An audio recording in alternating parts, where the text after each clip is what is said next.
everyone. Welcome to the Made It in Music podcast. I'm Riley Taylor, our community manager here at Full Circle Music, and I'm so excited for you to hear this upcoming episode because today we get the privilege to hear from Brad O'Donnell about what music industry professionals are looking for in an artist. He's the co-president of Capital Christian Music Group, and his ambitious vision has helped him excel in a wide variety of roles from A&R to marketing and promotion. This was recorded at our 2023 Music Makers Bootcamp here in Nashville, Tennessee. This is an immersive experience where you get to learn directly from music industry professionals and connect with other high-level music makers. If you want more information about our upcoming Music Makers Bootcamp, head to musicmakersbootcamp.com. For now, let's dive into the episode. Thank you, guys. It's great to see all of you. It's good to be here. Have you had like a really good conference so far? When did you guys start? Was it Thursday? Yesterday? Yeah, I've been hearing great things. So last year was my first time being with Full Circle at this event. I loved it, and I was very glad that Seth invited me back again. So that was quite the introduction. I really appreciate it. The title for my talk I know sounds a little bit official and formal. It's not meant to be. Really, this is just what I've done for the last 20 years. You know, I've had a front row seat working with a lot of great artists and writers and being inside of a label and getting to be inside studios. And so when Seth gave me this title, I thought, at the very least, that's what I wake up and think about every day. So that's an easy thing for me to talk about. I'll leave a little bit of time for Q&A at the end. And really what I'm going to do today is just kind of share with you three lists. The first list will be what we're not looking for, because I think that's important. I think there's a lot of misconceptions when people are looking for record deals or publishing deals or managers, what they think they're looking for. One of them is what I would call universal attributes that I'm at least always looking for, that I think are really important to succeed. And then the last would be unique attributes, things that not every artist has, but when an artist has them, it makes them more attractive. So anyways, before I get started, a little bit about myself. I grew up like a huge music fan, probably like all of you. From the earliest time I can remember, I was listening to music and moving to music and wanted to be around music. And I tried every instrument at my elementary school that they let me play. When I was growing up in fourth grade, you could play violin, and I was not very good at that. And then in fifth grade, you could pick a wind instrument. So I picked saxophone, and I wasn't very good at that. And then my sixth grade year, I picked piano, and I wasn't very good at that. And so my music career looked like it was going to be short-lived. But in high school, when I was a freshman, there was a band that formed in my neighborhood, and they had every instrument except a bass. And so I asked for a bass for Christmas, and it really was love at first sight. Like once I started playing, and I think both playing an instrument, being able to make music, and being able to make music with others, that's all I cared about. That's all I wanted to do. And so that led me I went to the University of Miami. I was a music student. I got a degree. Believe it or not, I think you could still do this. You get a 4-year degree in bass performance. So that's what I did. I played bass for 4 years, and that's what my college degree says. And then I stayed and got a master's degree. I stayed for 2 more years, which was awesome. But while I was there, I met my wife, who was a singer, and I started writing songs. I'd written songs in high school, but I started taking it really seriously and started writing songs and cutting class to start writing songs. And the other thing that was happening was I was exploring my faith. And so, when you're a songwriter, you write about what you're feeling and what you're thinking about, what you're going through. So those were the songs that I wrote, and they got in the hands of a small independent label here in Nashville. When I say small, it was 2 guys in a basement small. Like I didn't know that probably wasn't, definitely not where I work now, not a major label for sure. But we were passionate, and we made records, and we spent a lot of time on them, and those records got a little bit of attention and did pretty well. But like a lot of small companies, they weren't super well funded, so eventually they ran out of money. And that forced me to go get a real job, like a 9-to-5. And as I mentioned, I had a 4-year degree in bass, so I had a limited skill set. But a job in A&R came open, and I thought I'd like to try it, and I've never looked back since then. I was at a company called Word Records, if you know it, for about 1.5 years, and then I moved over to Capital 20 years ago now. It's been a couple decades, and I've loved it. What I love about it is A&R, if you don't know, stands for Artists and Repertoire, and it's an old title. It's been around for a long time. Back in the days of Frank Sinatra, when literally, I don't know if you know this, but artists used to make records in a day.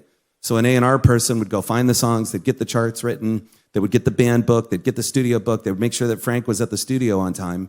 And then he would sing all the songs live with the orchestra, and they'd make a record in a day. And so obviously the music business has changed significantly, but A&R still has the same function. It's finding the artist that the company's going to work for, and it's repertoire. It's helping them find and develop their sound and their music. So anyways, with that, we'll get into the presentation. The first thing I told you, the first list would be what we're not looking for. The way I thought of it was one thing we're not looking for is one size fits all.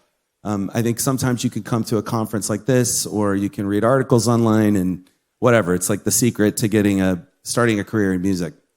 My big lesson has been there's definitely not one way to do it. Every artist is unique. There's no formula. You could certainly learn from the stories of others. We'll talk more about that in a minute. I'm definitely a believer in learning stories and hearing and letting people share with you their stories and mistakes. But everybody's story is different, and you can't replicate it. There's going to be one piece about you or about them that makes their story different than yours. So a little bit to me like cooking. I don't know if any of you guys like to cook for fun on the weekends, but I mean, not only can two people have the same ingredients and make the same recipe and it doesn't taste the same, I've made the same recipe with the same ingredients multiple times and it doesn't taste the same. It's like there's always something a little different. There's so many variables that it just makes it very hard to formulate something. So while these will all be ideas today and they'll be subjective, I hope you don't leave feeling like there's a formula to all of this, because there isn't. The second thing I'd say that we're not looking for is what's hot now. And I think that's a little bit confusing too, because certainly industry professionals, part of their job is to pay attention to the market, to what's happening in the market, what trends are, what kind of music is being consumed by fans. But if you think about it, with a recording artist, if you were to sign a deal and develop and get your music out, by the time you got to market, the sound might have changed a little bit. And so while there's definitely an eye toward trends and what's happening in the market, I don't know that it's wise for any industry professional to only look for that. The other thing I would say that I've observed over the years is I can't tell you how many times something has come along and been very successful that was literally the opposite of what was happening in the market. I work with an artist named Chris Tomlin, and he's a big deal now, as you know.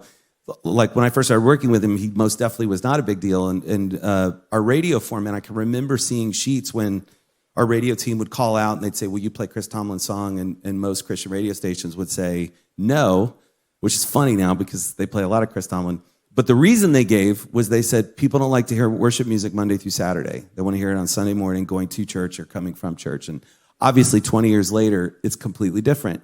And so had Chris changed who he was because, hey, what you're doing is not really in vogue right now. You need to do this because this is what the fans want. He would not have gotten very far. And that's just one example. I've seen that happen over and over again. So definitely not what's hot now. This is the list where I want to talk about some of the attributes that I'll say for me that I'm always looking for.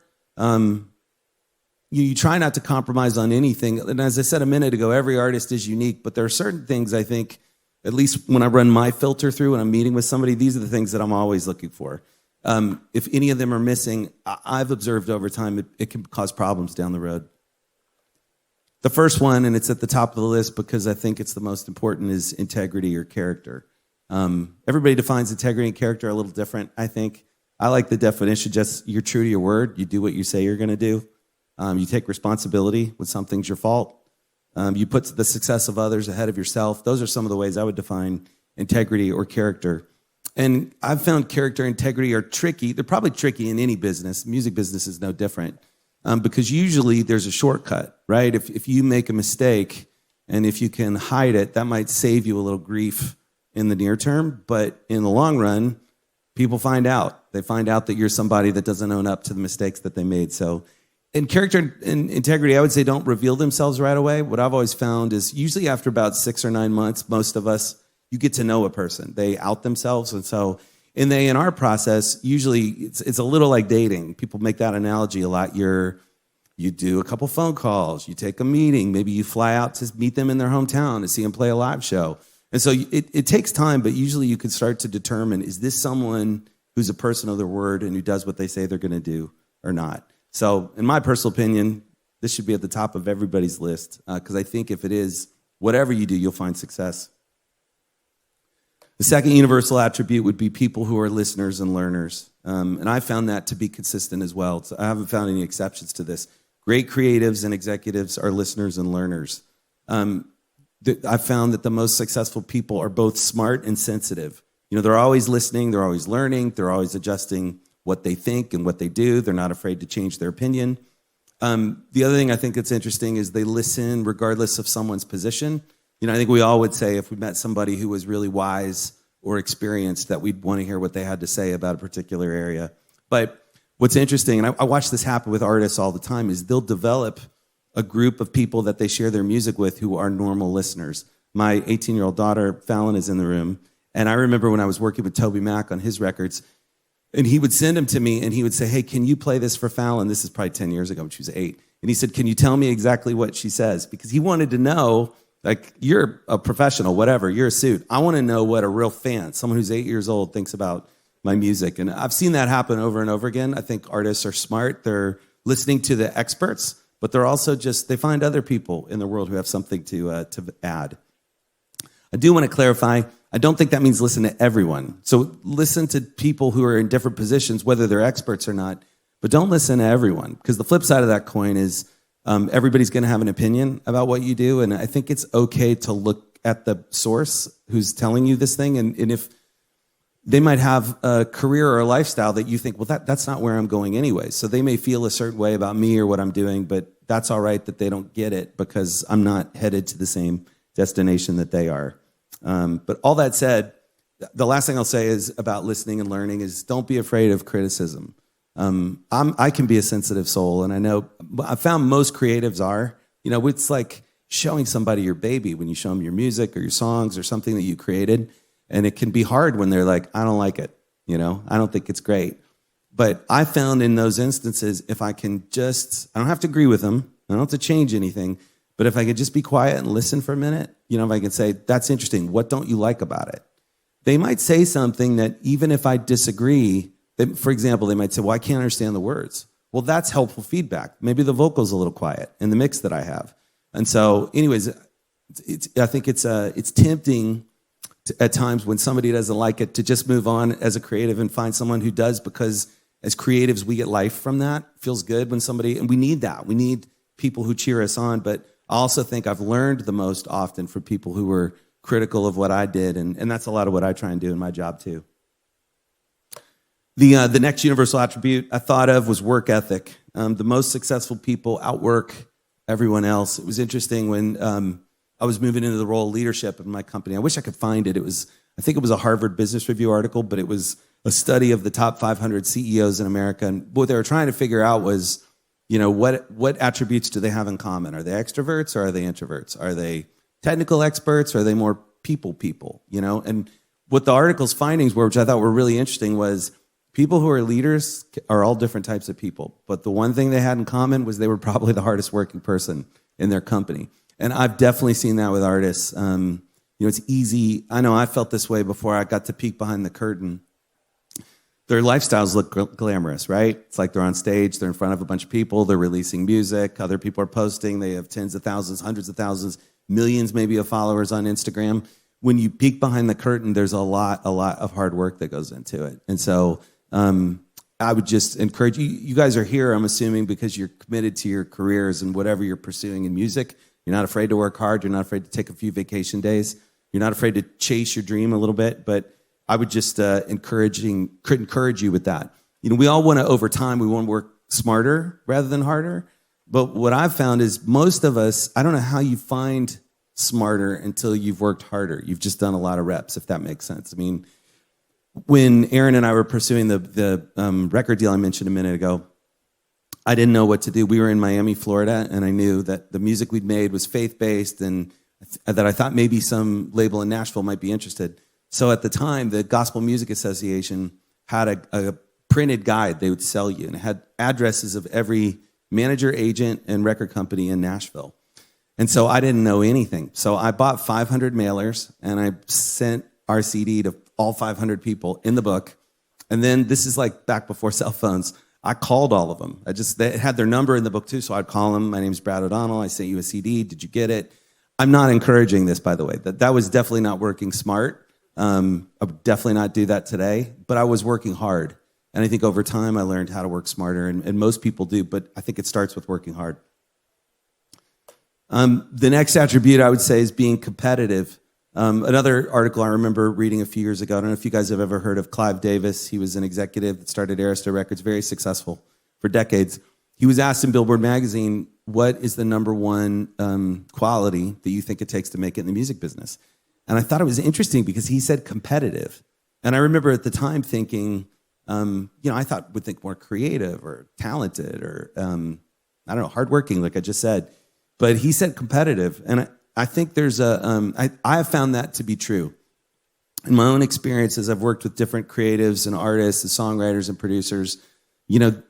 Yes, they got into it to make music, but at some point, the reason they built a team, whether it's a record label or a publisher or whatever, is because they wanted to reach a lot of people. And they're competitive. And usually it's the healthy kind of competition. I mean, sometimes it's the unhealthy, like, I want to beat you, which is okay too. But I think the right kind of competitiveness is competitiveness with myself. I want to climb this mountain.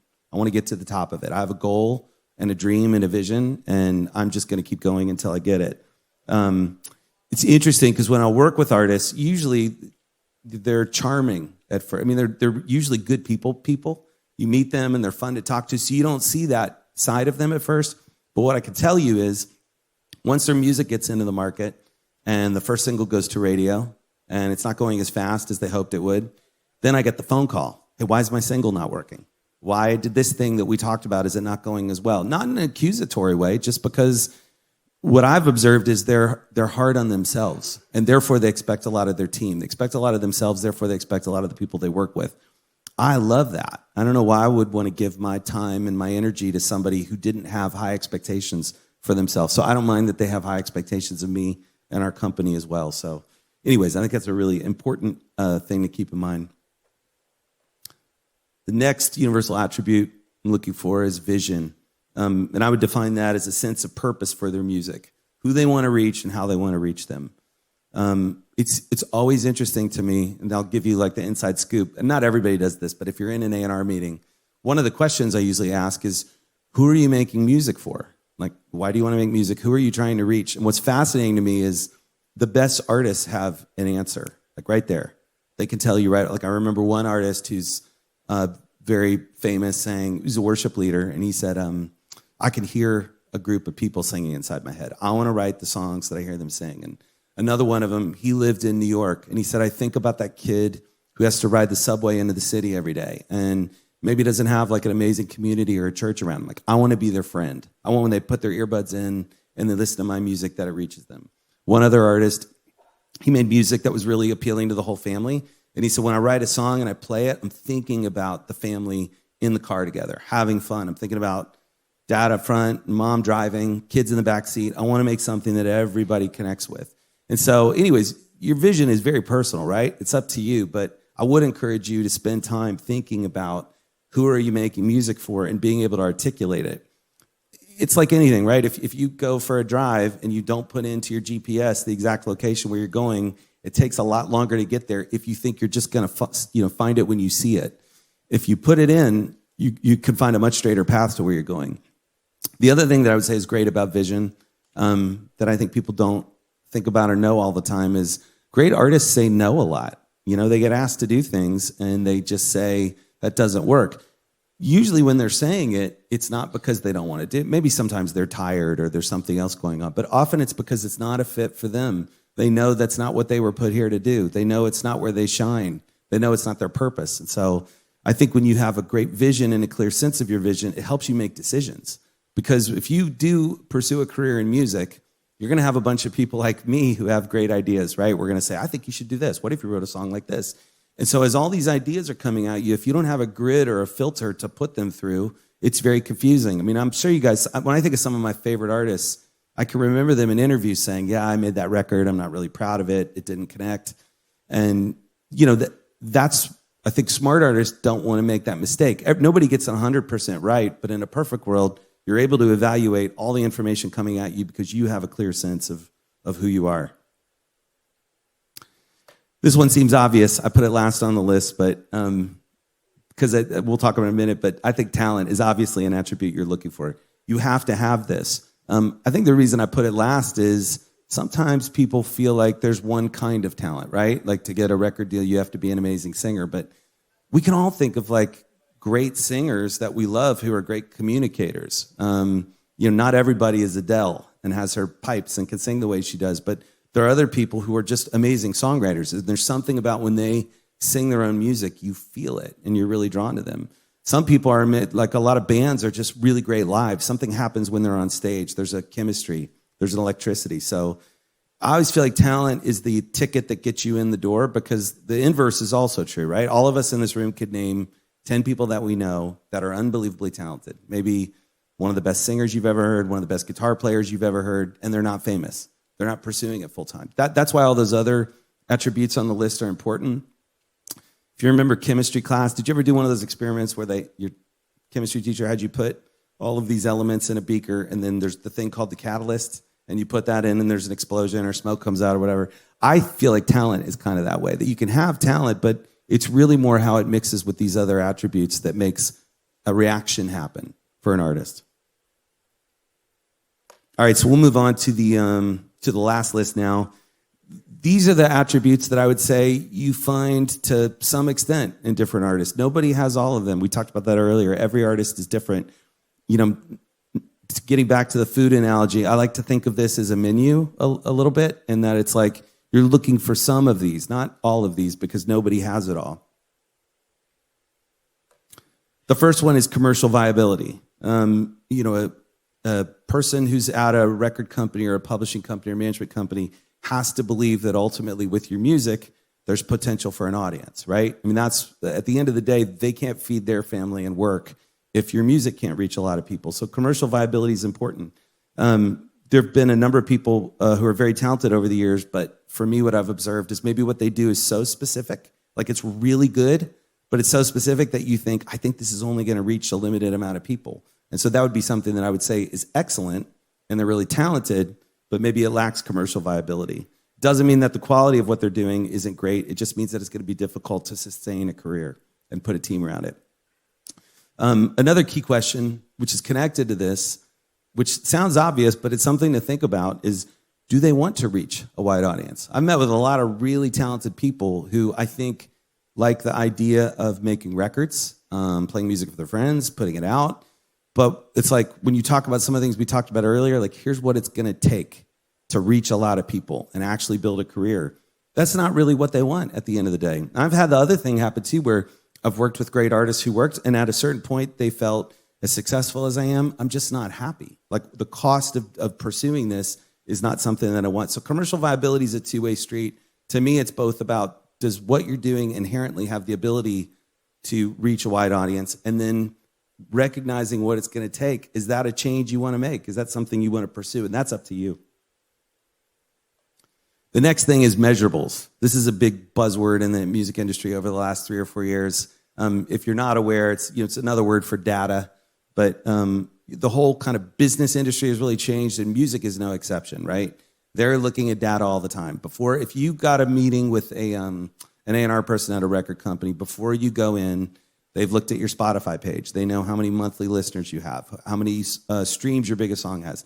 They've looked at your YouTube page. They know how many views are on your biggest video. They've looked at your Instagram page. They know how many followers you have. They've looked at your TikTok page. They know how many creations there are. So, in my opinion, a good A&R person is not making their decisions solely on this, but it's a factor, right? Because what they're trying to do is determine, I have to make a decision and essentially kind of put my job on the line and decide, do I think there's an audience for what this person does? Well, it helps if you can see that there already is an audience for what they do. Tons of people out there like it already. So that's why they're looking at that. For some companies these days, I would say it's a non-negotiable. It's become a thing that they won't sign somebody. Have you ever heard that phrase, de-risked? Like taking the risk out of something? That's how they would view it. It's like, well, I could sign artist X, who I think is really talented, but I can't see any measurables yet. Or I could sign artist Y, maybe he's not as talented, but I could tell a lot of people like it already, right? So for somebody sitting at a music company, they may determine that's what they're going to do. You know, we're a little interesting as a company, and I don't mean this like we're doing it better than anyone else, but it is interesting. If you look at our story the last couple of years, we had an artist called We the Kingdom that was a family band that literally had never, I think they'd played one show.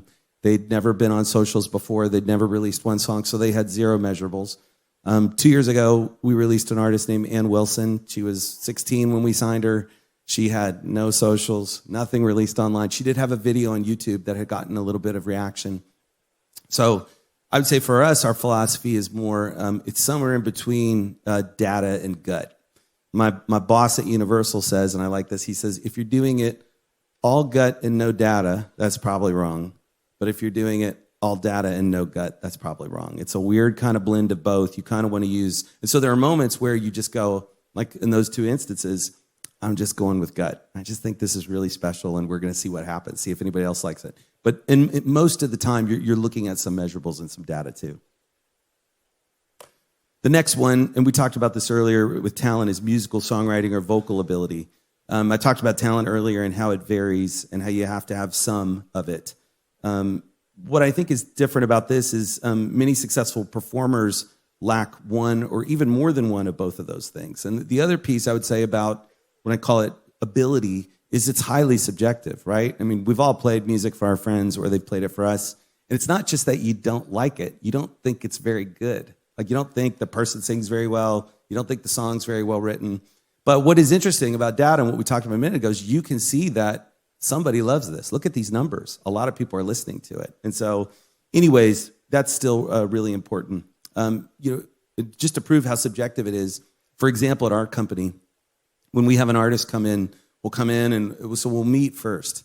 And we'll meet like for 3 or 4 hours. We'll have them meet with different departments. And the reason is that first list, right? We're looking through all those things. Do we like this person? Do we think they're hardworking? Do we think they're smart? Do we think they're a person of character? But then usually in the afternoon, we'll have what we call a showcase. If you've ever heard of that before, it's like really hard for artists. I feel terrible for them. You're usually putting them in a super sterile environment for like 20 minutes, and they have to play their music to a bunch of people with their arms crossed. But what's interesting is after that, we'll email the staff, whoever was at it, and we'll say, what did you think?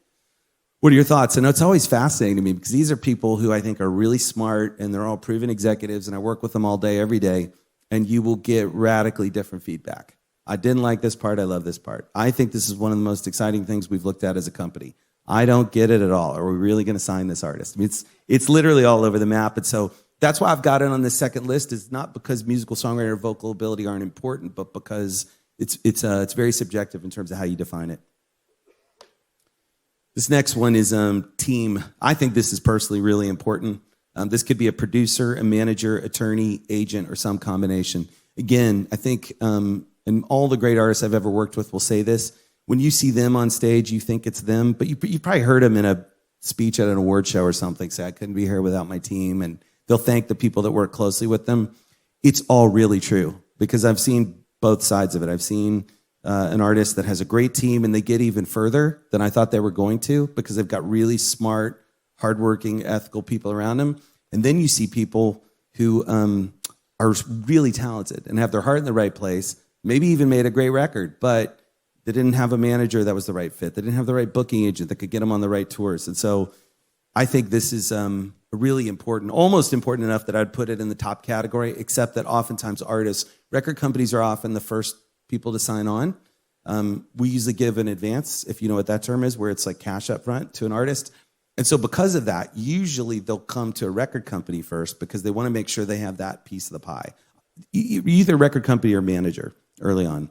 So anyways, the other thing I would say about team that I think is important is you don't set it at the beginning of your career once and for all. Almost every artist who's had a long career has had to make changes. Maybe a piece of their team wasn't working as well as they hoped it would. Maybe over time their needs changed. They were kind of moving into a different part of the market and they needed somebody who did that. Maybe the manager's needs changed. Maybe when they started with them, the manager only had one artist and they had all sorts of time to give to the artist. And now the manager has a big roster because they're successful and don't feel like they're getting the time and attention that they need. So I would say it's okay to change your team over time, change your record label, change whatever. It happens. I'm a big believer in loyalty and sticking with who got you there, but it's also okay when it's not working to say, I need to adjust it. This next one I think is really important too, and I think it's only become more important since social media really took off, which is visual identity. If you close your eyes and you think about your favorite artist, usually you can think of an image or a certain way that they look. It might be more of a pop culture fashion look, and that's really the artist brand, like a Dua Lipa. It might be, tattoos and cut off shorts like Post Malone. It's interesting. Our most successful artist at our label is an artist named NF, who's a hip hop artist. and he has a very black, white, and gray aesthetic. He's not photographed any other way. He wears very similar clothes. He's always photographed the same way. He's usually shaded in his face. You can't see him really well. But there's something about, it's consistent. And the way, hopefully, an artist's music is too. And to me, there's a very interesting and important marriage between the visuals and the music. Have you ever felt that when you see an interesting picture and you think, like, I'm curious to hear this now. And then you listen and you're like, that is not at all what I thought it was going to sound like. Or vice versa. I always feel like the best artists, like their look and their sound go together. And in the age of social media where you just have to have a much more visual expression, it's more important, I think, than it's ever been. So the visual piece, I would say, is really critical. This one's connected to that, active socials. This is kind of connected to visuals. It's also kind of connected to what we talked about earlier with measurables. But I put this on here as active social just because I wanted to take a slightly different approach. These tools are your best marketing. All the great stuff that a record company or a manager or a booking agent can do, those are all really important and significant parts of your team. Ultimately, the fan is going to trust you more than anyone else, right? They're going to and so what good partners do is they essentially put up billboards and they have megaphones and they do all these things that point to an artist and their socials. But what's going to happen is, we know this from research, they're going to go to YouTube, they're going to go to Instagram, they're going to check you out there. And that's where the connection's going to happen. They might be curious after they see some brilliant marketing stunt that we did, or hear your song on the radio, but where they're really going to connect and become a fan is when they are online. So getting your socials right, the look and feel, all the things we talked about, that they feel authentic, that the visuals fit the music, that you're active. What's active mean? Active for, you guys follow artists, I'm sure. Some of them are like twice a week. Some of them are twice an hour. They're on all the time. I think you have to find that cadence and you have to pay attention. You know what I mean? If you're posting, and because if you post to any extent, you'll notice really quickly, like, wow, we study this. So we notice for artist X, and it can be very different artist to artist, when they post cute pictures of their kids, it's like the number spike. They get a huge interaction with their fans. This artist might be a scripture verse. It's completely different from artist to artist. And so it's eventually, hopefully you have a team that's helping you with this, but early on, you're your own team. And it gets back to your vision and finding your own voice. And I actually think socials, there's a lot that is challenging about it, right? Social media in our lives and what it's doing, and there's a lot of negativity around it, and a lot of that is deserved. I do love the fact, I think a positive is that you can speak directly to your fans. They can hear unfiltered from you. They can really get to know you, and you have the control. You can figure out what you want to post and how often you want to post it. So anyways, I think that's a really important part of building your artist's profile. Lastly, for this list, I'll say a live show. A decade ago, this might have been on the universal list, but you guys are probably all aware of this. There's a ton of music that comes out now that's never performed live. There are a lot of people that do studio-only projects. Live performance, if you haven't done it, and those of you who've done it, it's really hard. You got to put a band together. You got to find a sound person. You got to get got to find a venue. You have to promote it and get people to show up. By the way, all that has to do with getting you on the stage so you can play a show. After you get to that point, the show has to be great. And while there's a lot of overlap between making great records and putting on a great live show, they're not identical. It's a different skill set. And I've watched it a lot over the years where I'll meet somebody with a lot of the attributes we've been talking about for the last bit, and they make a great record. And the record's really successful, and it gets played on the radio, and it's doing really well. And then it's time to go on tour. And they're just not nearly as developed. They've spent all this time in their bedroom learning their instrument, writing songs, jamming with their friends. But when it's time to go on stage and make a connection with an audience, make a show that has flow, we've all been to great concerts. We know that feeling when somebody's a master of it. They're just like amazing at what they do, whether it's like with big production or whether it's just somebody who's a great storyteller. They just know how to connect with an audience. That's a huge thing that's often missing. So while I wouldn't put it on the universal list because you can have a successful career in music these days without being a great live performer, I think if you want to have a long career, it is a non-negotiable. It would go on that first list. So anyways, just in conclusion, I wanted to close by saying more than anything, it's not really what this talk is about, but what I was thinking about seeing you guys today, I just hope you have a great sense of how important it is what you do. I have to remind myself that sometimes it's easy to just get caught up in all the stuff we just talked about, but when I was in college at the University of Miami, I remember walking around campus one day, and I grew up in a family where my mom meant very well, but I was kind of force-fed Christian music, and so I didn't love it. And I didn't, when I was my choice and I went to college, I didn't listen to it. And then somebody gave me this record, and I started listening to it, and I was finding that I was thinking a lot about my relationship with God and where I fit in the world, and I thought the music was really great. I was impressed with it, too. And I remember thinking, if there was a job where you could try and make really world-class music, but at the same time, like, do what was being done for me, make me think about my life and where I fit in the world and what my relationship with God might be like, I thought I would give my life to that. I would do it. And I feel like there is a job. I have it, and there's more jobs like it. But the important thing I think for you guys to know is there's a ton of kids like me out there. And there's just a lot of people in the world who, if you go online and all, you feel it, right? There's a lot of hurt. People are looking for a lifeline. And there's something about music that's very mysterious. It gets past defenses. I heard somebody say once, music's the only art form that doesn't need permission to enter your soul. Everything else, even a painting, you have to open your eyes. A film, you have to sit down and watch. Music, if you hear it, it's going in you. It's going in your body, and you're feeling it, you're thinking about it, and you're listening to it. And so anyways, I honestly feel this, like, I love all the arts, but I just think music is special. It's special to God, it's special to the world, and you guys are on the front lines of what you're doing. So I appreciate your time and attention, and I'm happy to take any questions. Thank you. Thanks for listening to part 1 of this episode of the Made It Music podcast. Head to musicmakersbootcamp.com to learn more about our upcoming Music Makers Bootcamp, and check out madeitinmusic.com for more content and episodes from this podcast. See you in the next episode.